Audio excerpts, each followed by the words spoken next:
नमस्कार, मैं विनोद आपको बताने जा रहा हूं धान की खेती के बारे में। SRI system of rice intensification, धान सघनीकरण, यह एक विधि है जिसके द्वारा धान की खेती में बहुत अधिक पैदावार ली जा रही है। भारत के साथ कई अन्य देशों में भी इस विधि से धान की खेती की जा रही है और सफलतापूर्वक बहुत अधिक उत्पादन इससे होता है। नॉर्मल तरीके से जो किसान खेती करते हैं धान की, उससे 1.5 गुने से 2 गुना उत्पादन आसानी से इसमें हो जाता है। इसके जो कुछ मूलभूत सिद्धांत हैं उसमें मूल बातें यही है कि पौधा कम उम्र का हो, लगभग 8 से 12 दिन का पौधा लगा दिया जाता है, एक एक पौधा लगाया जाता है। ज़मीन को सूखा और गीला रखा जाता है, हमेशा पानी भर के नहीं रखा जाता है। खरपतवार नियंत्रण करने के लिए वीडिंग की जाती है। रसायनों का उपयोग नहीं किया जाता है, उसकी जगह गौमूत्र, गोबर से बने हुए और अन्य चीज़ों को मिलाकर बनाए गए जैविक खाद प्रयोग किए जाते हैं, जिसमें मटका खाद, पंचगव्य, जीवामृत आदि शामिल हैं। इनका प्रयोग करने से ज़मीन की उर्वरा शक्ति बढ़ती है, ज़मीन की क्षमता बढ़ती है, उत्पादन शक्ति बढ़ती है, ज़मीन स्वस्थ रहती है, पैदावार हमारी दिन दूनी बढ़ती जाती है। SRI विधि का पहला कदम है बीज का चयन। सबसे पहले बीज का चयन करना होता है कि हमें स्वस्थ बीज और अच्छे बीज जिनमें पूर्ण अंकुरण होता हो वो मिले। इसके लिए सबसे पहले तो हमें ये देखना होता है कि जहाँ से हम बीज ले रहे हैं क्या वो पारंपरिक है, उस बीज का प्रयोग पहले उस ज़मीन पर किया जाता था, या कहीं ऐसा तो नहीं कि हाइब्रिड के नाम पर कहीं से बाहर से बीज लाया गया जिसका कोई भरोसा नहीं है। तो हमें सबसे पहले ध्यान रखना चाहिए कि उस क्षेत्र के बीज ही हम प्रयोग करें। जहाँ तक संभव हो बाहर से बीज ना लाएं, और बाहर से भी लाते हैं तो सबसे पहले किसानों से लाएं, अच्छे अच्छे फार्म हाउस से लाएं, बड़ी बड़ी कंपनियों से बीज ना खरीदें। बीज लेने के बाद सबसे पहले ये देखना होता है कि इनमें अंकुरण का प्रतिशत कितना है। तो इसमें कुछ बीज ऐसे होते हैं जिनमें तो अंकुरण होता है, कुछ बीजों में अंकुरण होने की क्षमता ही नहीं है। तो सबसे पहले ऐसे बीज जिनमें अंकुरण की क्षमता नहीं है इनको निकाल के बाहर करना होता है। उसका एक सबसे साधारण तरीका है कि पहले तो बीज को पानी में डालने के बाद कुछ बीज ऊपर जो रह जाएंगे उनको निकाल के फेंक दीजिए। फिर जो बीज डूबे हैं उनको निकाल के अलग रख लीजिए। अब साफ पानी लीजिए, लगभग 1.5 से 2 लीटर ले सकते हैं। इस पानी में नमक घोलेंगे। नमक इतना घोलेंगे कि पानी का बाहर इतना बढ़े कि उसमें से आलू अगर डाला जाए तो वो पानी के बाहर आ जाए। इसमें एक आलू ऐसा करने के लिए आलू इसमें डाल दीजिए, फिर नमक घोलते जाइए। थोड़ा थोड़ा रुक के देखेंगे तो देखेंगे कि आलू ऊपर आने लगा। जब तक आलू ऊपर ना आने लगे नमक डालते जाइए और घोलते जाइए। जैसे ही आलू ऊपर आ जाए आलू को निकाल के रख दीजिए और धान का बीज उस पानी में डाल दीजिए। अब चूँकि पानी का बाहर बढ़ गया है, इसलिए जो कम वजन के पौधे हैं और पूरी तरह से पुष्ट नहीं हैं वह ऊपर आ जाते हैं। उनको निकाल के फेंक दीजिए और धान का बीज जो पानी में डूब गया है उसको फिर निकाल लीजिए और साफ पानी से 1-2 बार उसको अच्छे से धो लीजिए। इस तरह से हमें वह बीज प्राप्त हो गए हैं जिनमें पूर्ण अंकुरण की क्षमता है। इसके पश्चात आवश्यक होता है बीज उपचार, अर्थात जो हमने बीज लिया है, जो हमने बीज बोने के लिए तैयार किया है, इसका उपचार करना चाहिए, क्योंकि इसके अंदर कुछ छुपी हुई बीमारियां भी हो सकती हैं। इसका बहुत आसान तरीका है, 1 लीटर पानी में केवल 250 ग्राम गौमूत्र मिला लीजिए, उसके अंदर चावल को डुबा दीजिए। जो भी आपका बीज है उसको इस गौमूत्र के घोल में, जिसमें 1 लीटर पानी और 250 ग्राम केवल गौमूत्र मिला हुआ है, उसमें डुबा के रखेंगे। इसको केवल 30 मिनट तक ही रखेंगे, इसके बाद इसको निकाल लेंगे। गौमूत्र के प्रभाव से इसके सारे कीटाणु नष्ट हो जाएंगे, उसके अंदर छुपी हुई बीमारियां नष्ट हो जाएंगी और हमें एकदम से स्वस्थ धान का बीज तैयार मिल जाएगा। बीज उपचार के बाद इसके अंकुरण पर ध्यान दिया जाता है, क्योंकि अंकुरित पौधा ही फिर नर्सरी में डाला जाएगा। इसके लिए जो गौमूत्र का घोल बनाया गया था जिसमें सीड ट्रीटमेंट हुआ है, उसी में एक जूट का बोरा गीला कर लेंगे और उसको सीधा बिछा दिया जाएगा। उस पर धान का बीज बिछा दिया जाएगा और उस बोरे को फिर चारों साइड से फोल्ड कर दिया जाएगा। फोल्ड करके इसको अंधेरे कमरे में रख देते हैं। तो इसका 24 घंटे में लगभग बीज अंकुरण होने लगता है और 24 से लेकर 36 घंटे के अंदर इसका बीज अंकुरण हो जाता है। इसके बीच बीच में पानी डालते रहना है अगर ये सूखा होता है तो। यदि तापमान थोड़ा अधिक है तो बीज अंकुरण जल्दी हो जाता है, यदि तापमान कम है तो थोड़ा समय लगता है। जैसे ही बीज अंकुरण हो जाता है तो समझ लीजिए कि ये नर्सरी में डालने के लिए तैयार पौधा है। क्यारी बीज को चयनित करने और संशोधित करने से पहले ही तैयार करके रख ली जाती है। क्यारी बनाते समय भी ध्यान रखते हैं कि इसमें मिट्टी एकदम नरम हो, मुलायम बन जाए, बारीक मिट्टी बना लेते हैं। और मिट्टी में लगभग आधी मात्रा पचे हुए गोबर की होना चाहिए, जो घूरा बहुत अच्छे से पक गया हो, या नाडेप का घूरा हो, या केंचुए की खाद जो बनती है वर्मी कंपोस्ट उसका हो। तो आधा घूरे का खाद पका हुआ और आधी मिट्टी, उसकी क्यारी बनाई जाएगी। और क्यारी के आसपास एक चारों साइड से गड्ढा दिया जाता है जिसमें पानी भर के रखा जा सके। और ध्यान रखा जाता है कि क्यारी की चौड़ाई बहुत अधिक ना हो ताकि बीज बोने में परेशानी ना हो।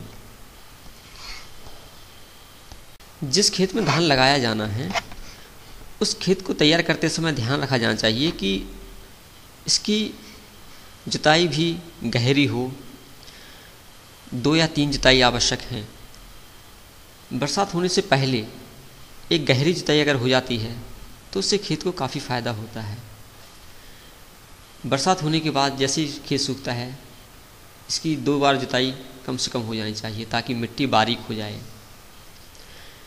यदि खेत में ठीक से मेड़ नहीं बनाई गई हैं तो मेड़ बना लें, ताकि समय समय पर, इसमें बहुत ऊंची मेड़ बनाने की तो आवश्यकता नहीं है, लेकिन फिर भी समय समय पर 1 इंच से 1.5 इंच तक पानी भरना पड़ता है। इसलिए आसपास मेड़ होनी चाहिए ताकि इसका पानी बाहर ना जाए। जब नर्सरी लगानी है उस समय खेत की जुताई के बाद पानी भर दिया, 1-2 दिन तक उसको पानी भर के छोड़ देते हैं। यदि मार्कर उसमें चलाना है तो मार्कर चलाने के लिए फिर मिट्टी ठीक हो जाती है। और इसको अगर मचा सकते हैं तो बहुत अच्छा होता है। मचाने का अर्थ है बैलों से इसको एक लकड़ी बांध लीजिए वजन वाली, और बैलों को उसमें घुमाते रहते हैं, जिससे क्या होता है मिट्टी पानी आपस में मिलते रहते हैं और अच्छी तरह से गाढ़ा जैसा बन जाता है, जिससे फसल अच्छी होती है। धान के बीज की बुआई करते समय विशेष रूप से ध्यान रखा जाए कि बीज की दूरी लगभग बराबर हो, बीज एक दूसरे से सटा हुआ ना हो। बीज की दूरी इतनी हो जितना बीज की मोटाई होती है। एक एक बीज छिड़कें, हाथ में हथेली को ऊपर की तरफ रखें और उंगलियों के बीच से बीज गिराते जाएं। पहले तो बीज के 4 भाग कर लें, पहले एक भाग बोएं, फिर दूसरा बोएं, तीसरा बोएं, चौथा भाग जहाँ फिर देखें कहीं दूर दूर है बीज या चारों कोनों में थोड़ी सी दूरी पर रहेगा बीज, तो वहाँ आराम आराम से डाल दें। इस तरह से पूरी क्यारी में देखें कि बराबर बराबर दूरी पर बीज पड़े हुए हों।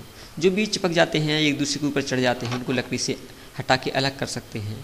इस तरह से बहुत ध्यानपूर्वक इसकी बुआई की जाए। फिर इसके ऊपर राख मिला के या खाद मिला के, मिट्टी बहुत बारीक मिट्टी हो उसको छिड़क दें। और ये बहुत ज़्यादा नहीं छिड़कनी है, कम कम छिड़कते हैं, केवल बीज ढक जाए। इसके ऊपर इसको अगर नेट उपलब्ध है तो नेट से ढक दिया जाता है, नहीं तो पत्तों से ढक दिया जाता है और आसपास बने गड्ढे में पानी दे दिया जाता है। फिर यदि पानी देना है तो ऊपर से पानी का छिड़काव कर देना है, अन्यथा आसपास जो पानी भरा हुआ है उसकी नमी इसमें बरकरार रहती है और पानी ज़्यादा देने की आवश्यकता नहीं होती है। जब हमारी पौध उगने लगती है तो इसके ऊपर डाला गया नेट या इसके ऊपर डाले गए पत्ते हटा दिए जाते हैं। और जब यह बीज उगने के बाद या जिस दिन से डाला जाता है उस दिन से 8 से 12 दिन का होता है तो ये लगाने के लायक हो जाता है। इसमें केवल 2 से 3 पत्तियां होती हैं, छोटा ही होता है। उस समय यदि इसको उखाड़ के देखा जाएगा तो बीज इसकी जड़ों में लगा हुआ होता है। इसका फ़ायदा ये होता है कि जब हम खेत में लगाते हैं, एक जगह से दूसरी जगह ट्रांसप्लांट करते हैं, तो इसका बीज साथ में जाता है, जिससे पौधे को एक जगह से दूसरी जगह रोपने में कोई दिक्कत नहीं होती है। शुरुआत के कुछ दिनों तक इसका जो बीज लगा हुआ होता है उससे पौधे को पोषण मिलता रहता है और आसानी से दूसरी जगह पर ये अपनी जड़ें जमा लेता है। तो सबसे पहले ध्यान रखना है कि 8 से 12 दिन का छोटा पौधा ही लगाना है और एक एक पौधा ही लगाना है, एक पौधे से अधिक नहीं लगाना है। दूरी निश्चित होती है। धान के पौधे की दूरी 10 इंच अर्थात 25 सेंटीमीटर रखी जाती है। इसको लगाने के 2 तरीके होते हैं, या तो रस्सी पर निशान लगा लिए जाते हैं 10-10 इंच पर, फिर रस्सी रख के लगाते जाते हैं, या मार्कर से ज़मीन में निशान बन जाते हैं। दोनों साइड से जब मार्कर चलाएंगे तो ये निशान बन जाएंगे कि हमें 10-10 इंच पर कहाँ कहाँ पौधा लगाना है। मार्कर अगर उपलब्ध नहीं है या मार्कर से दिक्कत आती है, काली मिट्टी है, तो थोड़ी मार्कर में मेहनत ज़्यादा होती है, तो इसको रस्सी से भी आसानी से लगाया जा सकता है। एसआरआई विधि में बीडिंग का बहुत अधिक महत्व है।